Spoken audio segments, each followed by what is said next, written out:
പണ്ട് ഇബ്രാഹിമിന് അദ്ദേഹങ്ങൾ പറഞ്ഞില്ലേ, ഒരു തെറ്റുകാരനായ മനുഷ്യനോട് തെറ്റ് ചെയ്തോ മോനെ, ചെയ്തോ, ഒരു പ്രശ്നവുമില്ല അഡിക്ഷൻ ആയി പോയിന്നല്ലേ എന്റെ കൺസെപ്റ്റ്, എനിക്ക് മാറാൻ കഴിയുന്നില്ല, അതല്ലേ ഉസ്താദേ ഒഴിവാക്കാൻ കഴിയുന്നില്ല, അതല്ലേ എന്റെ കൺസെപ്റ്റ്. ഇബ്രാഹിമിന് അദ്ദേഹങ്ങളുടെ വർത്താനം എന്താ പറയാ, ചെയ്തോടാ, തെറ്റ് ചെയ്തോ, ഒരു പ്രശ്നമില്ല, പക്ഷെ ഒരു കണ്ടീഷൻ ഉണ്ട്, അള്ളാന്റെ വെള്ളവും ഫുഡും കഴിക്കാണ്ട് ചെയ്യാം, അത് കഴിച്ചിട്ട് ധിക്കരിക്കും, അത് കുറച്ച് ഓവറായി പോയി, അത് ചെയ്യരുത്. അതെങ്ങനെ, അത് നടക്കൂല, എന്നാ വേറെ കണ്ടീഷൻ തരാം, മാറ്റി തരാം, ചെയ്തോ. ഇത്ര എല്ലാം കരുണ ചെയ്തത് റബ്ബിനോട് നീ തെറ്റ് ചെയ്തോ, ഒരു പ്രശ്നമില്ല, പക്ഷെ അള്ളാന്റെ മുമ്പ് നീ അള്ള കാണാത്ത സ്ഥലത്തും ചെയ്യണം. അതെങ്ങനെ നടക്കൂലല്ല, എന്നാ പിന്നെ തെറ്റ് നിർത്തണം. നമ്മളിപ്പോ ഫോണിന് തെറ്റ് ചെയ്തോണ്ടിരിക്കുമ്പോ മുദരിസ് ഉസ്താദ് വന്നാൽ ഓഫാക്കോ? ഉറപ്പല്ല ഓഫാക്കൂലേ. മുത്താലിമ വന്നാലോ ഉറപ്പായിട്ട് ഓഫാക്കും. ഉമ്മ വന്നാലോ ഓഫാക്കും. ഭർത്താവ് വന്നാൽ ഉറപ്പായിട്ട് ഓഫാക്കൂലേ. ഭാര്യ വന്നാലോ ഓഫാക്കും. എന്നാ വലിയ ആളായാലും നമ്മളെ ഏറ്റവും ചെറിയ അനിയത്തി അല്ലെങ്കിൽ നമ്മളെ മോൾ തന്നെ ഫാത്തിമ ഹിബ 2.5 വയസ്സ്, പാല് കൂടി നിർത്തിയിട്ട് 6 മാസമായിട്ടുള്ളൂ. ഓൾ ഓടി വന്നിട്ട് നമ്മളെ മടിയിലിരുന്നു, ഓഫാക്കോ? ഓഫാക്കും. അപ്പൊ ഓക്ക് മനസ്സിലാവും നീ ചെയ്യുന്ന ഹറാമാണ്, ഒക്കെ എല്ലാം തിരിയൂസ് ഭയങ്കര സാധനം. ഓ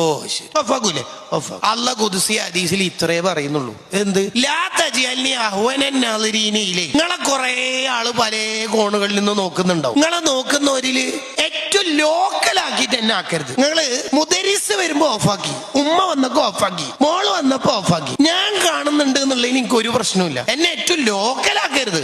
മുദരിസിന്റെ വിലയൊന്നും തന്നിട്ടില്ലെങ്കിലും ആ ഫാത്തിമ ഹിബ 2.5 വയസ്സ് അതിന്റെ വിലയെങ്കിലും താടോ. എനിക്ക് ഒന്നും ഇല്ലെങ്കിൽ എന്നെ വിലയൊന്നും വേണ്ട. നീ ഉമ്മാരെ വയറ്റിലുള്ള കാലം മുതൽ ഒന്നും ഇല്ലെങ്കിൽ ഫുഡ് ഫ്രീ ആയിട്ട് തരുന്ന ഒരാള്, അങ്ങനെങ്കിലും എന്നെ ഒന്നും മനസ്സിലാക്കി